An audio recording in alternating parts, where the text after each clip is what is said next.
Well, it's nice to be back home in Ripon. I arrived midnight Wednesday, and Thursday I wanted to make a quiz for you, but unfortunately my baggage got lost in Orly Airport in Paris, and I still haven't gotten it, although British Airways is very nice about things. My wife's got through all right, so go figure.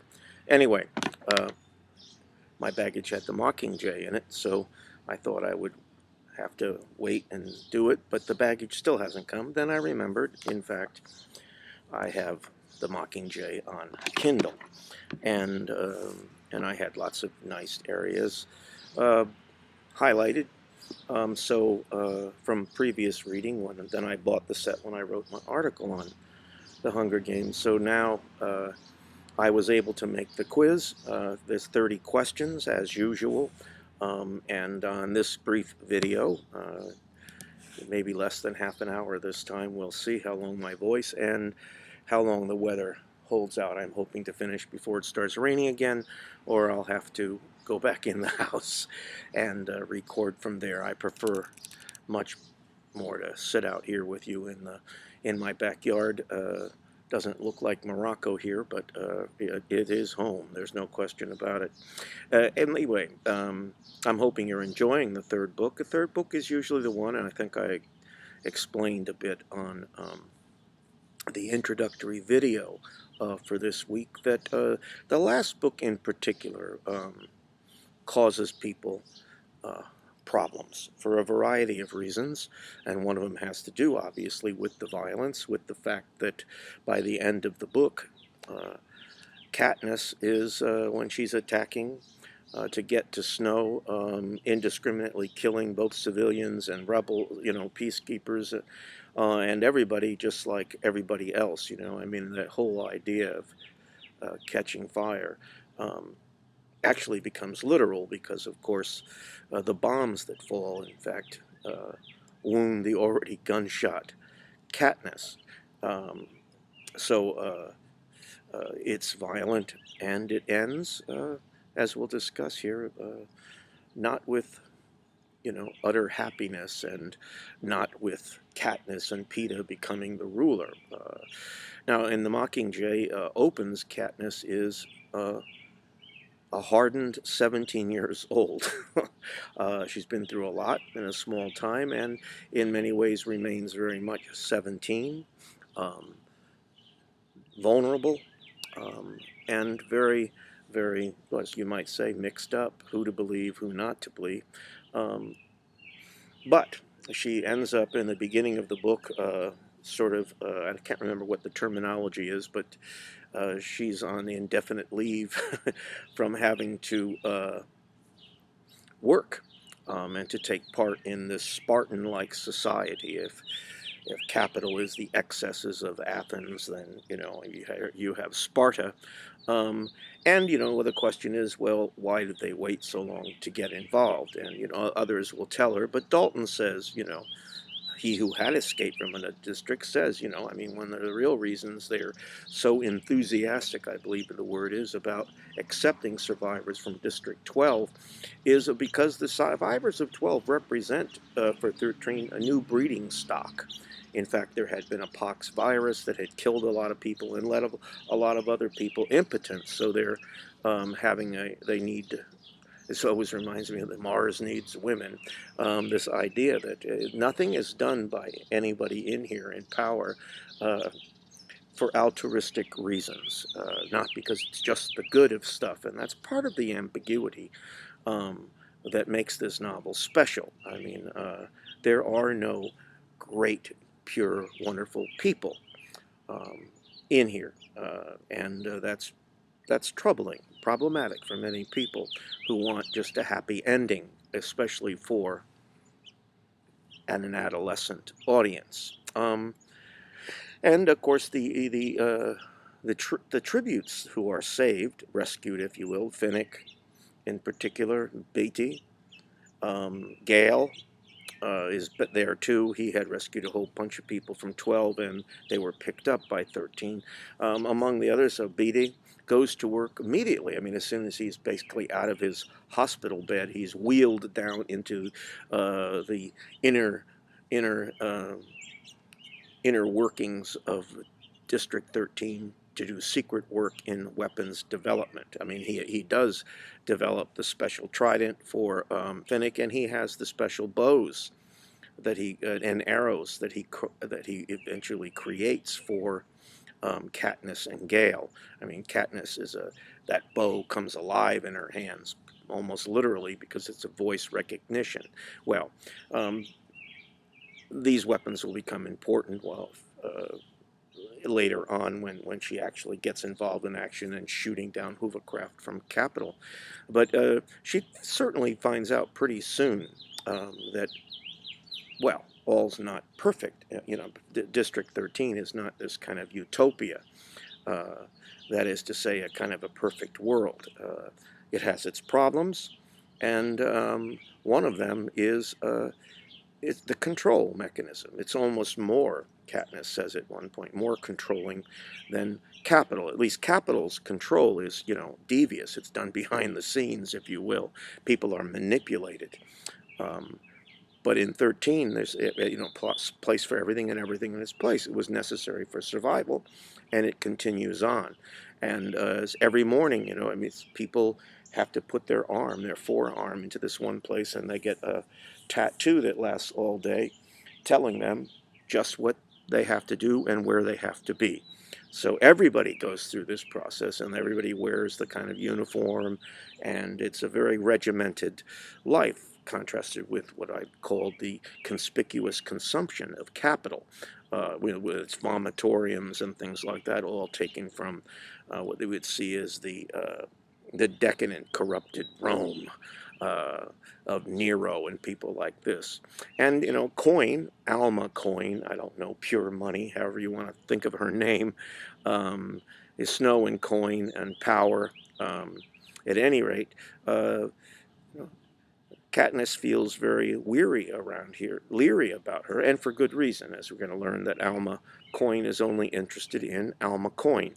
And her relationship with Alma Coin is prickly from the beginning, as Boggs will tell her later on, you know, and Alma did not want you rescued. She wanted Peeta rescued, but everybody else said, no, no, no, it has to be the Mockingjay, and the reason, of course, is that she doesn't like competition.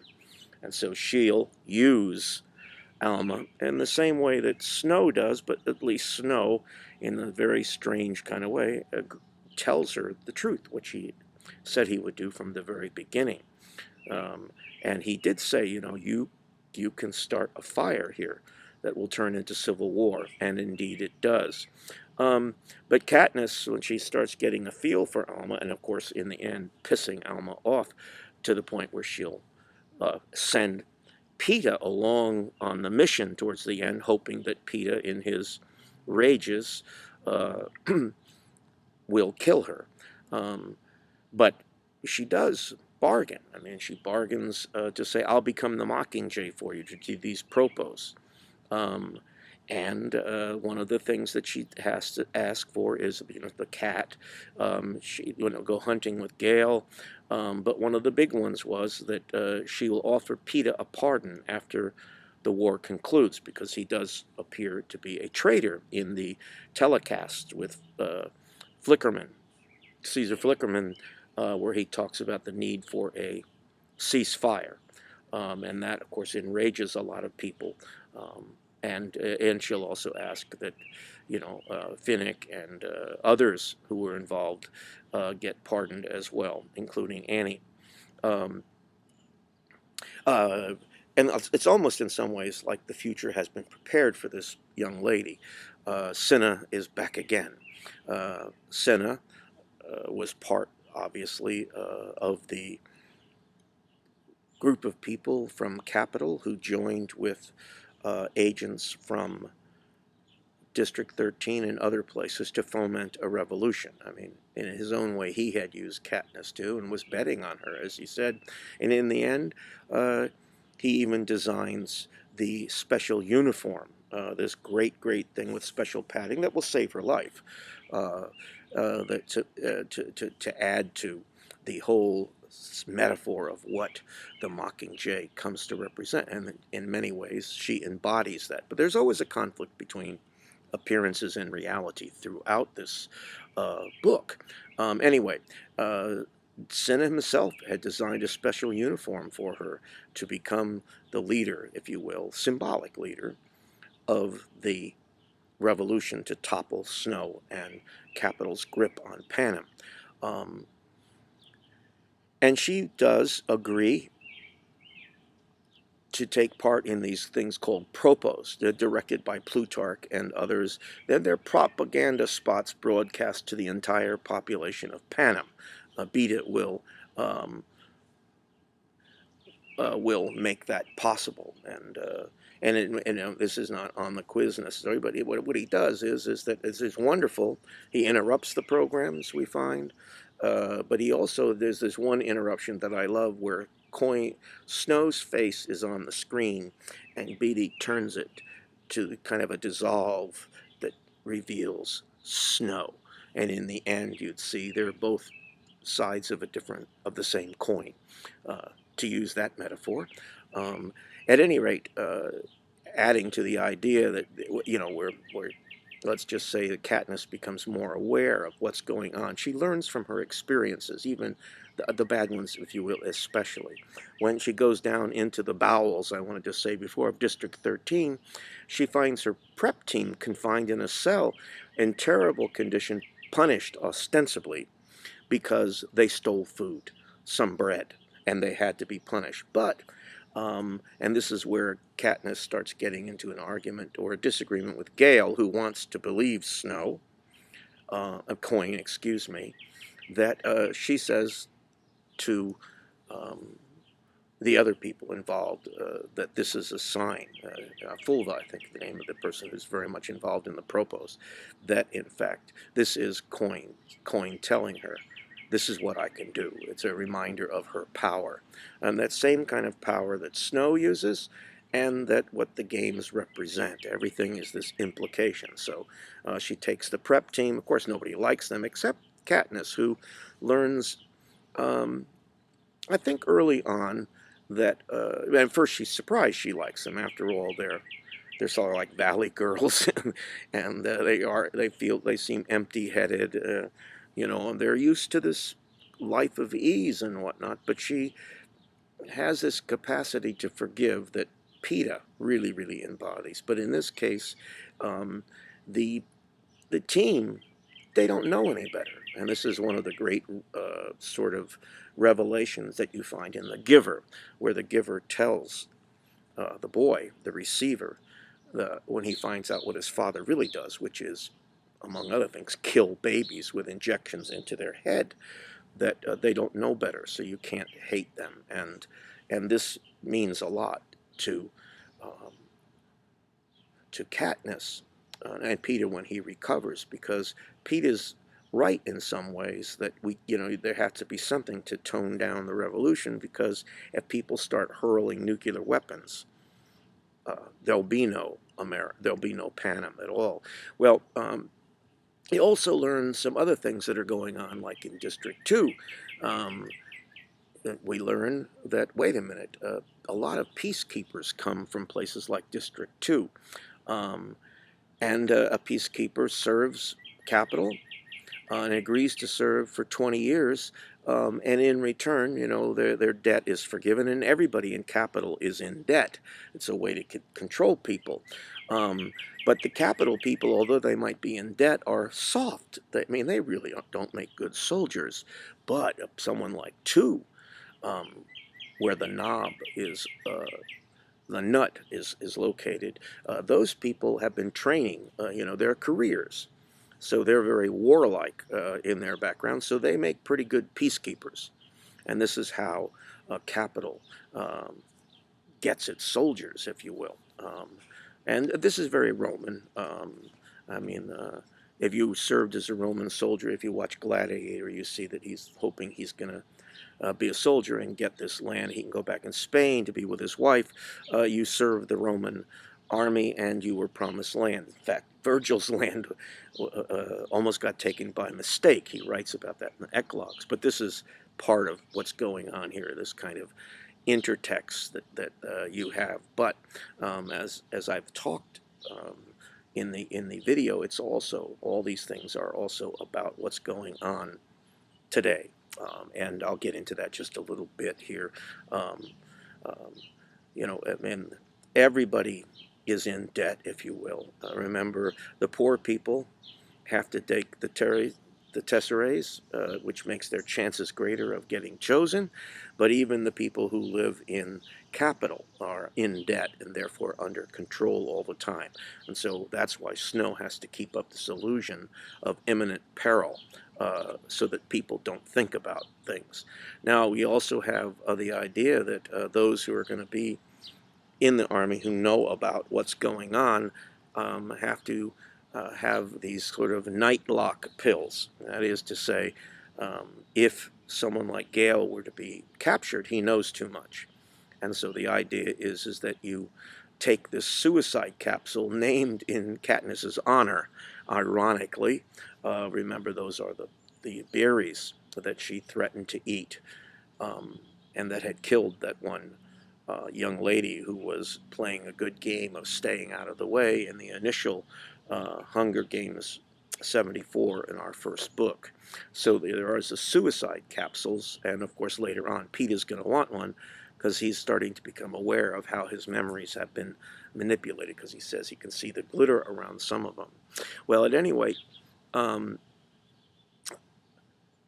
Katniss can't just sort of read these lines. She's only good when she's saying something from the heart. And so Haymitch and Plutarch and others get Coin to agree to let her go to some of these areas. And she goes to one, is it District 8? Well, at any rate, there's a hospital there with all these people, and she goes in her uniform, and everybody, loves her. And this is where she realizes how much power she has. And, basically remember what Peeta says, she just doesn't see.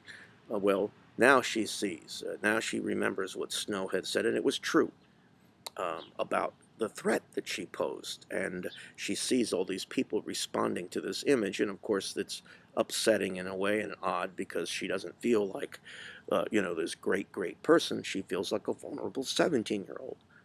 But this changes as we move along. At any rate, she says at this point, and it becomes interesting, she says, "Fire is catching." And she adds that if we burn, you burn with us. And this is where, you get into the whole idea that no war is like one side's good and the other side's all bad. War makes people do horrible, nasty things. And so she says, if we burn, you burn with us. And this has to do with a threat, we'll fight fire with fire. And this leads all the way to the end, where the bomb kills poor Prim. And the subterfuge that goes on at that point works in the favor of ending the war, sort of.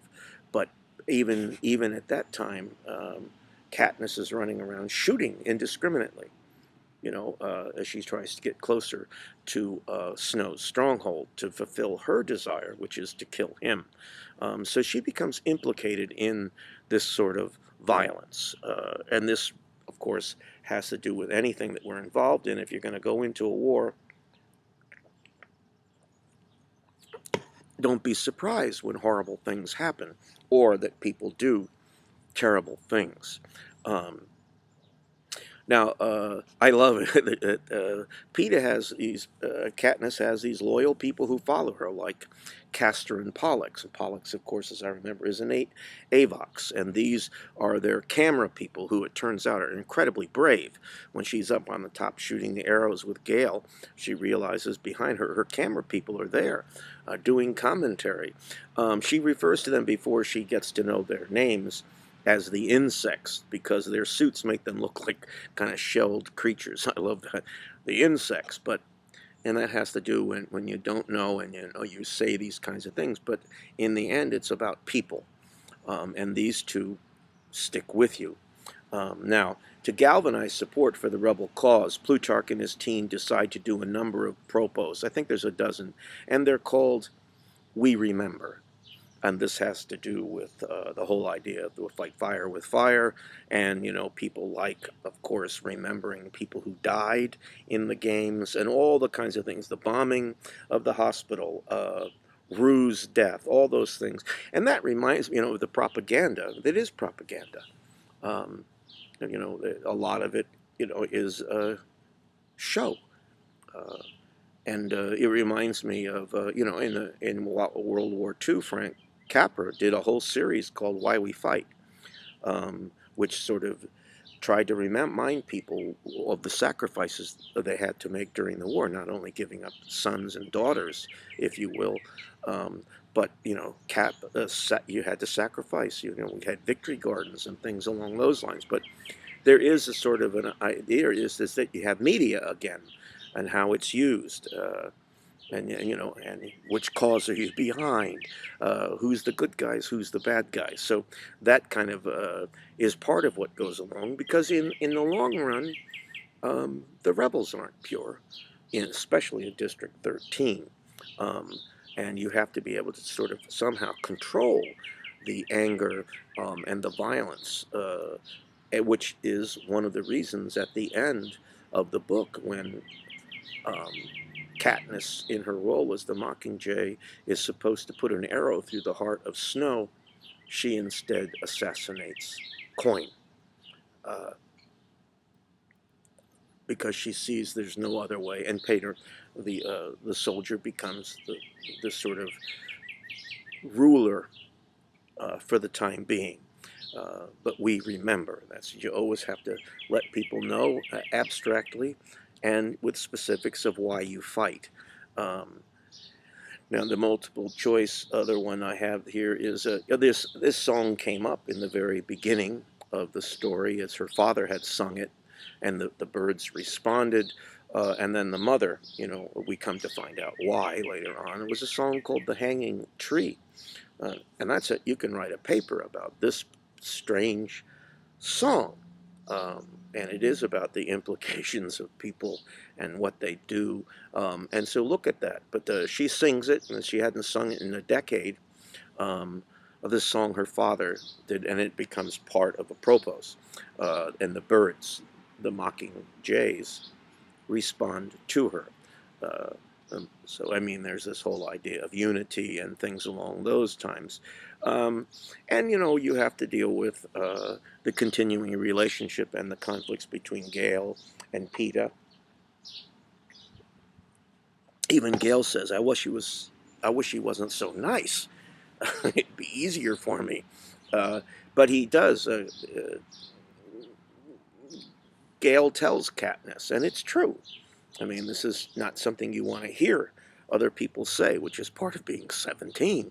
These truths about you that you'd rather not hear. And Gale says, "Oh, I knew you'd kiss me." And he said, "Well, how's that?" And he says to Katniss, "Well, the only time he really gets her attention, the only time he gets is when he suffers pain." And then he'll kiss as when he was beaten, whipped and things like that. And of course, this doesn't please Katniss, but it's also true, as she comes to realize, which Finnick realizes. He says, I thought, Finnick said it later on, that when Peeta walked into Finnick had said, I thought this was all a ruse, showmance, until Peeta walked into that force field and actually stopped his heart. And then Finnick says, then I saw how much you loved him, basically. And there's a dawning of this in Katniss as she moves along. And she'll end up, of course, in the end with Peeta, whose also name means bread.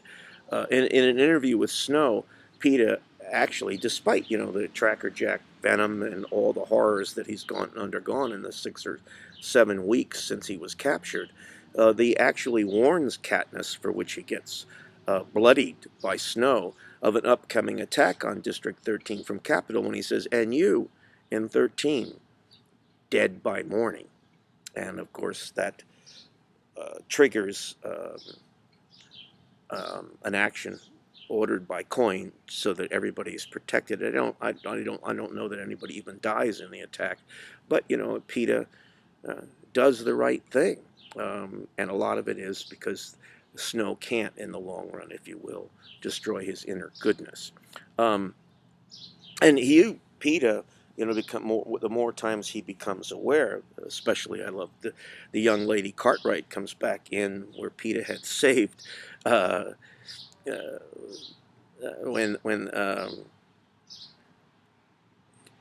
in the first book, when Katniss recognizes one of the A boxes as a girl, a young girl that she saw in the woods, and where the boyfriend got killed, and the girl got picked up, and for a while Katniss felt guilty that she hadn't done anything. And that time, Peeta just says, "Well, it's just like," and I can't read Della Cartwright, and Della Cartwright will help Peeta in part of his recovery. Now, part of as the therapy for the recovery of the arena by Finnick is he knots and unknots a piece of rope. He just does it a lot, and then he ends up giving it to Peeta, who is trying to separate appearances and reality. In fact, he kind of it's a psychomachia drama with all of them. These turmoils that they, especially Peeta and Katniss, reveal to us is kind of indicative of what's going on in all of Panem. Uh, at any rate, the rope is a kind of a therapy, knots and unknots. It can be used for something good, and it also, as we find out with Gale and Beta, it can be used for something horrible, like the knots and the snares that they create in this bomb that eventually kills Prim. Uh, that Beta and Gale have worked on. So it's just like nuclear weapons. I mean, here we have mutual assured destruction, which ends the war. District 13 has weapons. Capitol have weapons, but they're kind of in a stalemate, the way the United States and Russia, if you will, were during the Cold War. Mutual assured destruction, you attack me, I'll respond with nuclear weapons. Nobody ever uses them. But that's what's going on in the back. And of course, nuclear power can be used to generate energy and do all kinds of good things. But it can also be used for destruction, as in poison. Uh, and Finnick tells many of Coriolanus' Snow's secrets, one of which is that for years he's used poison that he drank himself, to build up an immunity. To kill anybody he thought might threaten his rule. And remember, Finnick trades what he has to do, not for money, but for secrets, as he has told Katniss. Now, that's in the second book. That's why the rose, it can cover up with a rot inside of his mouth that's come from all these poisons that he's used. So again, appearance, reality, and those kinds of things comes in even with Snow as a person. Now, of course, we have this build-up for Peeta being rescued because they went to get him, because they know now that Katniss has figured out that if Katniss has a successful promo, Snow will make Peeta suffer even more, and this devastates her. I mean, she's suffering from post-traumatic stress. There's no question about it. A lot of people talk about that, and of course that's what's going on. I mean, she's a wreck. When Peeta comes back and you're thinking all this happiness is going to come, and of course Peeta sees her and they rush together and his hands go around her throat. He tries to strangle Katniss in his trauma, and trauma it is. I mean, after an analysis of Peeta, Beta tells Katniss that the Capitol subjected to him to a rather uncommon technique known as hijacking. It's from Tracker Jack Venom, and what they can do is to manipulate memories so that you don't know what's real. And that's what goes on. And he starts to come back, um, and the worst part is when he realizes that something's wrong with him.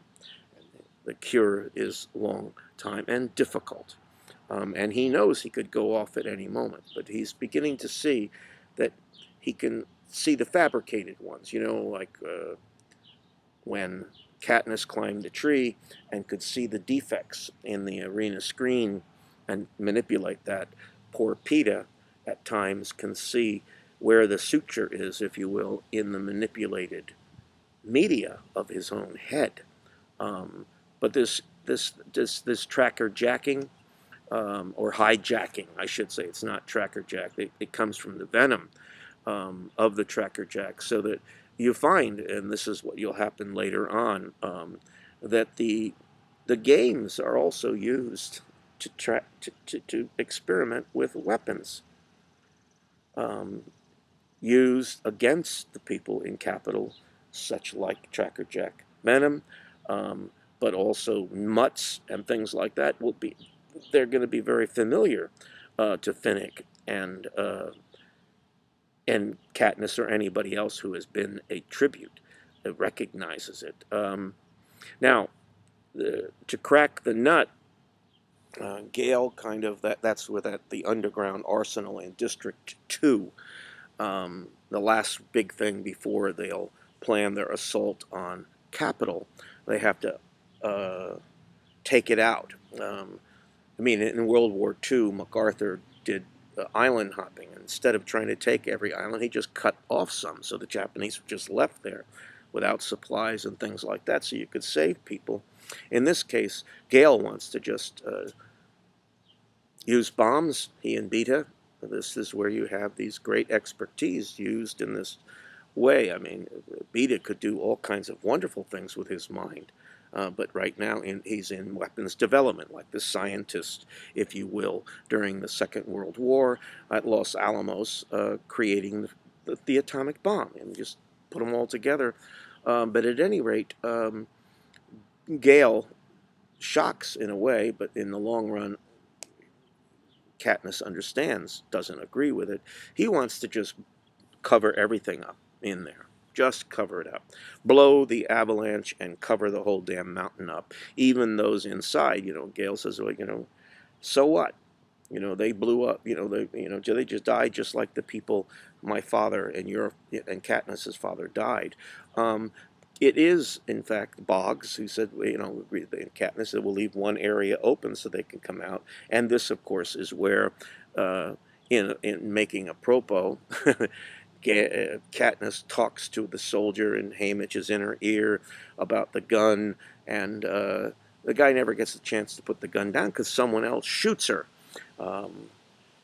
Another time she's wounded. You can start adding them up after a while, and you realize the suffering that the main character, especially Beta and Katniss, the suffering that goes on in the game. That's why it's a first-person narrative is so effective here, because what a first-person narrative allows you to do is to talk about two different people.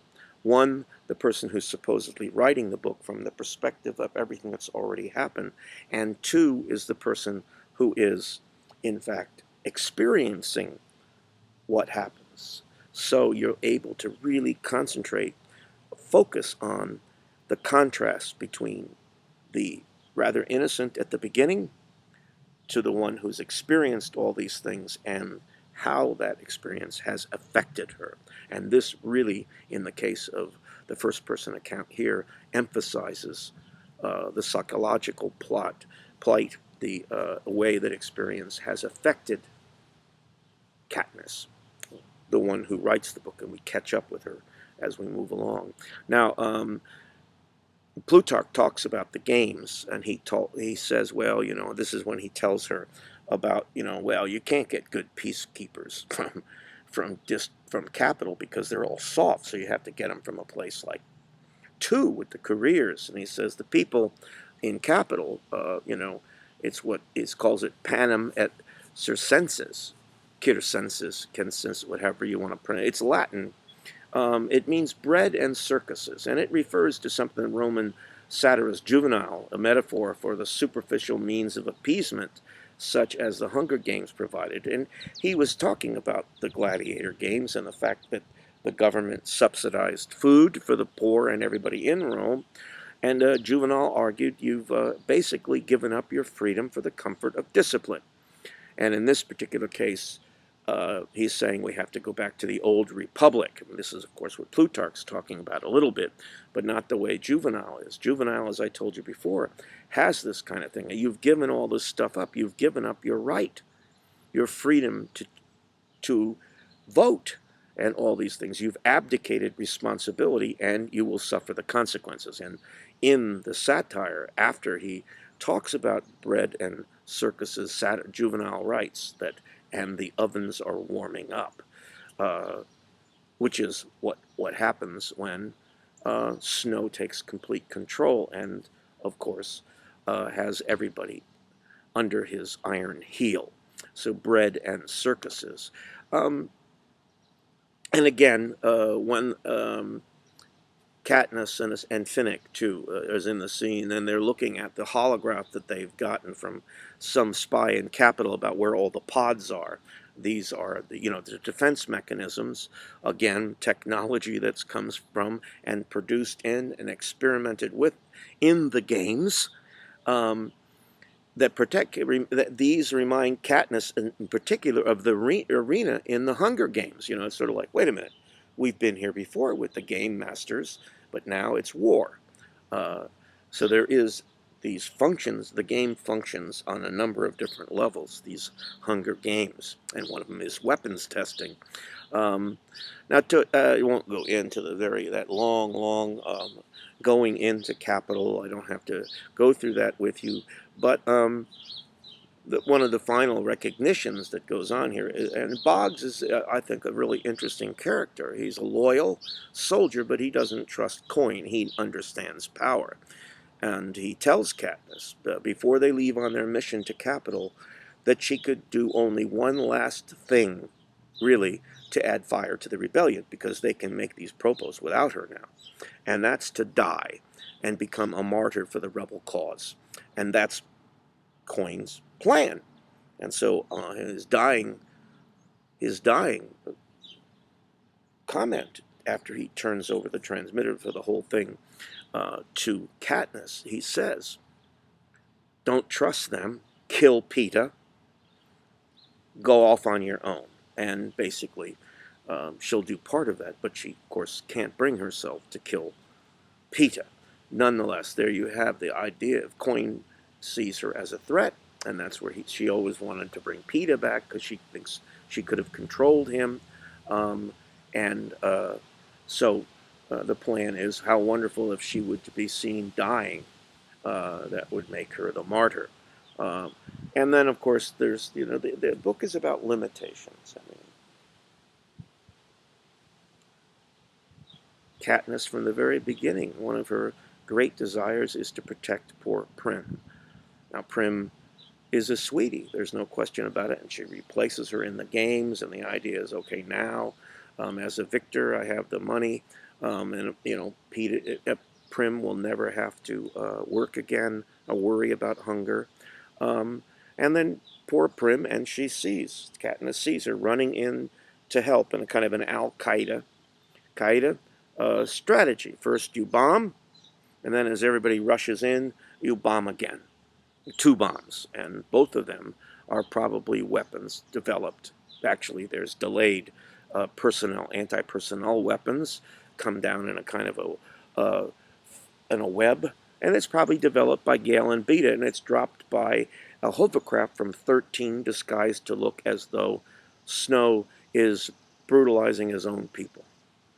It's completely unnecessary in the long run, but again, the whole idea is for the media thing, to show what a horrible, horrible person Snow is, and how wonderful and pure Alma Coin and her country is. And then, of course, although he's despicable and a snake poison is a good way for a snake to kill, as she says, as Katniss says, but she spares Snow and kills Coin. And then, of course, in this book, she and Peeta actually do get married. And it looks kind of a hopeful kind of thing. District 12 becomes a place that now produces not cheap coal, but an area that manufactures pharmaceuticals, which is connected to her mother's apothecary work and the whole notion of healing that's necessary after a civil war has rent society. To mix a metaphor, you have to sew, you have to suture everything, and so that's on a positive side. But on the other side of the coin, is after a long time, Katniss relents to Peeta's desire to have children, but Peeta never really recovers fully. I mean, he's still doing it, real or not real. Real, she'll say. Love is real. And this is not just a way of them to talk to each other, but it's real. And think of how often Katniss has been wounded. Um, uh, but in the end, they have children. But what the future is, well, we don't know, but they do have that book that they made, to remember things that would be a crime to forget, I believe is some of the language used there. And you might consider the significance of the ending. And what is the book saying about taking responsibility? What is the book saying about becoming active in the world around you instead of being passive? Um, if you don't like something, you just have to do something to make it change. It's progressive in that way. It's telling you to become engaged in the processes that bring about change. But on the other hand, nothing's easy, and there's a price to be paid. And you can't go away from that. On the one hand, you can become a victim. Um, and that's not knowing what's going on and then just, becoming a passive person who gets caught up and is innocent, if you will, but still dies, and they become a victim. And that's one of the things, when she becomes the Mockingjay, that is Katniss saying, I won't be a victim. And if she's going to die, it's going to be for a cause. And part of that book is a continuation of the memory of what we fought for, so that this new sacred peace that people sacrifice so much for, if a threat comes, that book is a kind of a reminder, a grim reminder in many ways. I mean, you have Annie with her baby, but Finnick is dead. You have all these kinds of things, and also the wounds that the two central characters, Peeta and especially Katniss, um, have suffered and will continue to suffer, from which they will continue to suffer. It's not the usual happy ending, but it's one that derives logically from the situation set up in the first of the books. Um, yes, they do have a certain happiness, but it's not just like happy ever after. It's more reality based upon what are the consequences of what she's gone through, and things along those lines that you can think of in relation to what the book has to say about the contemporary world. And it's not just Iran and Iraq and Afghanistan. It's not just the whole idea of people can watch these uh, shows of these reality shows that are not reality. So those questions are all in there for you to think about, many of which make great topics for a paper. Okay, do a good job on the quiz, and thanks for your patience here, as I've continue to recover from a wonderful time in a country I never thought I'd get to visit. I'll talk more.